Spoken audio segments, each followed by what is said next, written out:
എറണാകുളം മലയിടം തുരുത്തിലെ കൊടിയൊഴിപ്പിക്കൽ നടപടികൾ ഹൈക്കോടതി താൽക്കാലികമായി തടഞ്ഞു. ഒഴിപ്പിക്കലിനുള്ള സാവകാശം ഈ മാസം 16 വരെ നീട്ടിക്കൊണ്ടാണ് ഹൈക്കോടതി സിംഗിൾ ബെഞ്ചിന്റെ ഉത്തരവ്. റൂറൽ SP സമർപ്പിച്ച അപേക്ഷ പരിഗണിച്ചാണ് കോടതി നടപടി.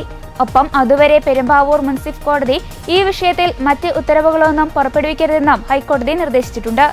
എന്നാൽ ഒഴിപ്പിക്കൽ ഉത്തരവിൽ നിന്ന് സർക്കാരിന് ഒഴിഞ്ഞുമാറാനാകില്ല എന്നും ഇനി കൂടുതൽ സാവകാശം അനുവദിക്കാൻ കഴിയില്ല എന്നും കോടതി കർശനമായി വ്യക്തമാക്കിയിട്ടുണ്ട്.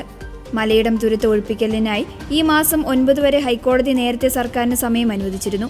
എന്നാൽ ഒഴിപ്പിക്കൽ നടപടികൾ ഈ മാസം 9-നപ്പുറം നീട്ടാനാകില്ല എന്നും അതിനകം തന്നെ കർശന നടപടി സ്വീകരിക്കണമെന്നും പെരുമ്പാവൂർ മുൻസിഫ് കോടതി അഭിഭാഷക കമ്മീഷന് നിർദ്ദേശം നൽകി.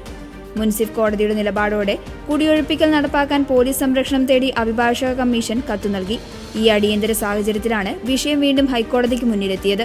തുടർന്ന് കേസ് പരിഗണിച്ച സിംഗിൾ ബെഞ്ച് നിലവിലെ സാഹചര്യങ്ങൾ കണക്കിലെടുത്ത് ഈ മാസം 16 വരെ സാവകാശം നീട്ടി നൽകാൻ ഉത്തരവിടുകയായിരുന്നു.